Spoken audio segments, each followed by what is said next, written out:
Welcome to Cataloged Clutter. Why are we spending time talking about this Detlef Schrempf card?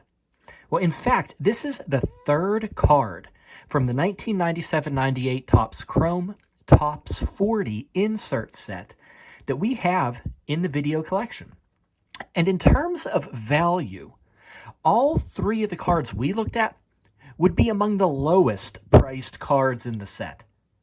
See, the Topps Chrome Topps 40 inserts were meant to be a collection of the top 40 players currently playing in the NBA. As you get to the end of that 40, that's where the fun comes in. There's more disagreement, more personal choices, more decision-making there. Who's in your top 40 of 97-98, huh? I mean, we'd all select Michael Jordan. And would anyone not have Kevin Garnett, Allen Iverson, and Grant Hill in the top 40 for that season? But see, these lower valued cards, they can spark more debate. They're more interesting. So far, we looked at the Dikembe Mutombo card, and Topps made a strong case for him. On the back of the card, they point out that he is the all-time leader in blocks and the previous season's Defensive Player of the Year. So, yeah, good to include him. Then we looked at Joe Dumars, and their argument for Joe Dumars wasn't as strong. They actually mention that he recently dropped below 20 points per game, but he was at a career high in three-pointers. He certainly had a great career, okay? But notice they needed the word "but" to argue for specifically the 97-98 season. Dropped below 20 points a game, but was at a career high. We're waffling a little bit on that one. It's an interesting card, Okay, so on to Detlef Schrempf. Well, let's read the back. Why is he in the top 40? This set gives nice, concise summaries about why these players are selected. Topps makes a good point here. Okay, let's see. One of the most inconspicuous stars in the NBA, Schrempf has been a virtual doctoral thesis in basketball over the past dozen years. How about that? Though he rarely shows up among league stat leaders, his exquisite ability to contribute at a superior level in every phase of the game makes him a coach's dream. Okay, good point. There are many players who, although they might not top the charts for any reason, they're just simply very solid fundamentally. Very sound basketball players. They're part of the foundation that makes the difference between a team with stars and a good record versus a team with stars and just too many losses. So would Schrempf make the cut in your top 40? 40 is a lot more than we give it credit for. It takes a lot to think of the top 40, 5, 10, even 15. Maybe you have another player of this type in mind. Someone who maybe doesn't lead the league in this or that, but is just solid. Just provides that foundation. So, interesting selection here. Now, the rest of this information, if you saw the other videos about the Topps Chrome Topps 40 cards, this is going to be a repeat. But what we're going to discuss the set itself. We're going to talk about a mistake in this set. There's a missing card. Then we're going to talk about how some of these cards turn green. So feel free to go if you've already heard this information. But if not, let's talk about this 97-98 Topps Chrome Topps 40. See, for the second year in a row here, in 97-98, what Topps did is they applied their chromium technology to their regular set to make Topps Chrome. Topps Chrome is basically like a large parallel set, okay?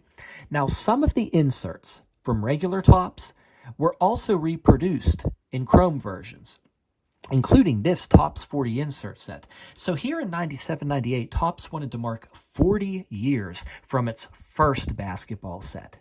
That was the legendary 1957-58 Topps cards. We all know those cards. This wasn't technically 40 years of producing basketball cards, though, because Topps took a really long break after its 1981-82 set. They didn't return until 92-93.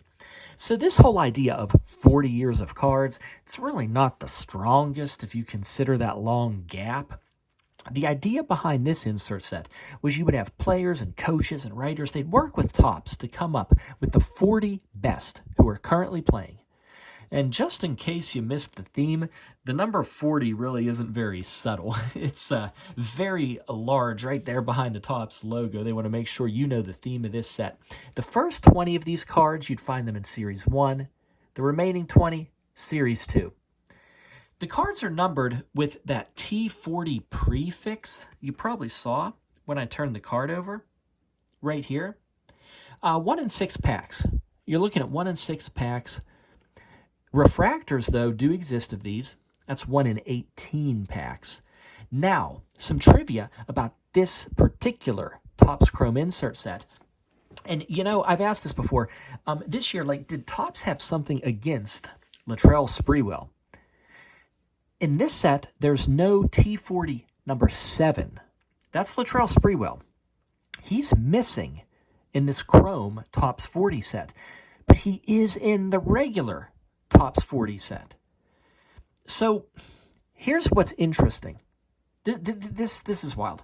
They made the same mistake in the Topps Chrome Season's Best inserts as well. Okay, Topps forgot to make a Chrome version of the number 8 Latrell Sprewell for the Chrome Season's Best. So, seriously, is there a reason why he's consistently missing from these 97-98 Chrome insert sets? That's 2 of them. Really strange. Really strange. Now, when talking about any Topps Chromium card, we have to discuss this disappointing fact that many of these cards are turning green. Topps' innovative chromium technology and the patents associated with it, they gave the cards this unique metallic shine, gave them a very strong reputation, but unfortunately with this technology, especially in the early years, came what collectors today call greening.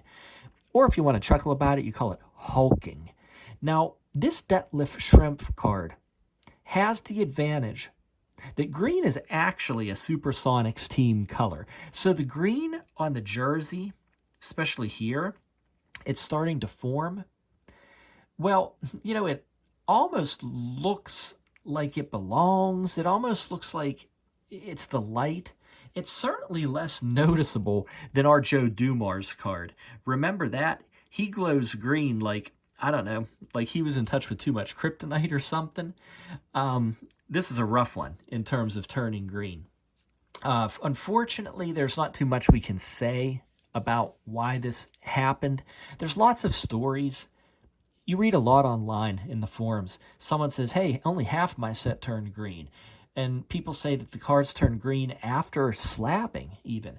Another person, he said, well, my cards were fine for over 15 years, then suddenly they began to turn. It's tough reading these stories. It's no fun, Some people swear if you avoid humidity and light at all costs, there's no change. But then others say, no, we're 100% confident that the fate of all these early chromium cards is that they're eventually going to turn green. So what can we say for sure? Well, never hurts to avoid best practices, avoid humidity, sunlight. Might not be the solution to the greening, but it helps anyway. Now, some good news, though. Many factors probably contributed. There seems to be a reaction between the ink, the other materials causing this greening, because 97-98 here appears to be the end of it. Thankfully, Topps made some changes, and it seems that cards produced after 1998 aren't yet affected by this phenomenon, by this greening. So, this Topps Chrome insert set, it's often overlooked because collectors can also search for the regular Topps insert set and the refractors, the Chrome refractors. But look, no matter which of those sets you might search for, this idea of honoring the 1957-58 Topps cards with the 40 best current players, it's a really fun idea.